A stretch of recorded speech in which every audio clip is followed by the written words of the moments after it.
Hello, this is Mark Satterfield, and welcome to the Velvet Rope Playbook. Tonight's episode: Why People Think You Don't Care When You Actually Do.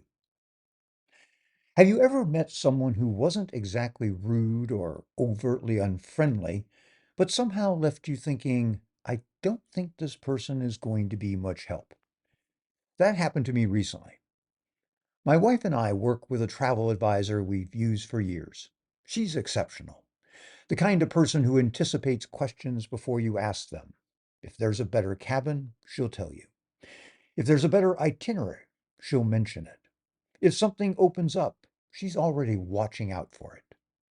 You never feel like you're just another reservation. You feel like someone is looking out for you. Now, she happened to be traveling in Alaska, so another advisor in the office took our call. We wanted to ask about upgrading our cabin on an upcoming cruise.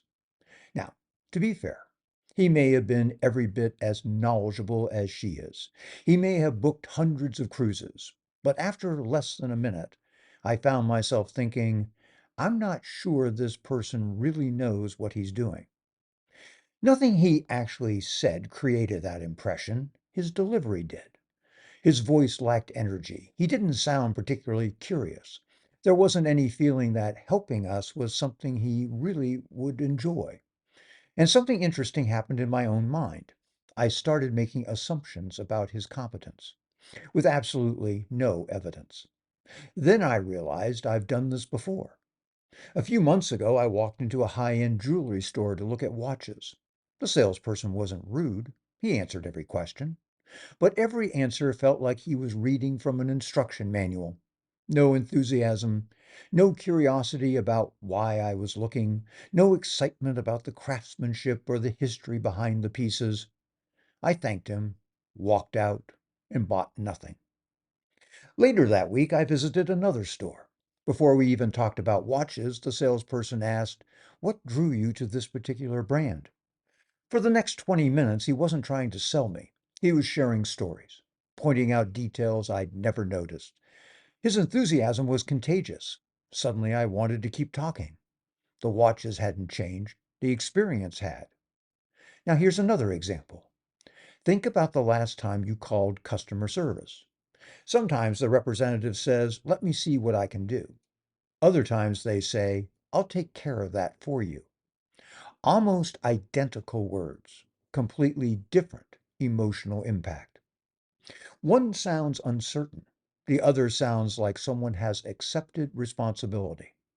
That's what confidence does, or doesn't do. People rarely separate competence from communication. If you sound uncertain, people assume you are uncertain. If you sound hesitant, they assume you lack experience. If you sound disengaged, they assume they aren't important. None of these conclusions may be true, but they're incredibly common. One of the biggest mistakes professionals make is believing confidence comes from having all the answers. It really doesn't. Confidence is communicating that you're comfortable helping someone figure things out. So think about the professionals that you love doing business with: your physician, your financial advisor, your attorney, perhaps the concierge at your favorite hotel. They make you feel like you're in capable hands. Sometimes they don't know the answer immediately, but they sound completely confident they'll find it. More importantly, they communicate something that often goes unsaid. I'm on your side. And that feeling changes everything. So, how do you communicate it? Here are four practical ideas. First, slow down. Nervous people speed up. Confident people don't rush. Even a 2-second pause before answering makes you sound more thoughtful. Second, sound interested. Enthusiasm isn't volume, it's curiosity. Ask another question. Show that solving the person's problem genuinely matters to you. People remember how interested you seemed. Third, eliminate unnecessary uncertainty. Listen for phrases like, I guess, I think, maybe, I'm not really sure. Use them only when they're actually true. Otherwise, they weaken perfectly good advice. Fourth, finish with ownership. Instead of, I'll see what I can do, try, let me look into that and I'll get back to you this afternoon. Same task, completely different feeling.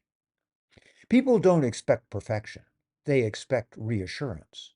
And that's worth remembering because many professionals lose clients not because they're less capable, but because they unintentionally communicate uncertainty.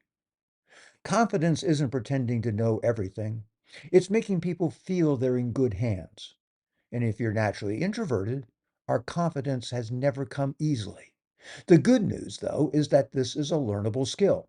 Most confidence isn't personality, it's a collection of habits. Habits that you can practice until they become automatic. And that's what I teach in my program called Unshakable Self Confidence Masterclass.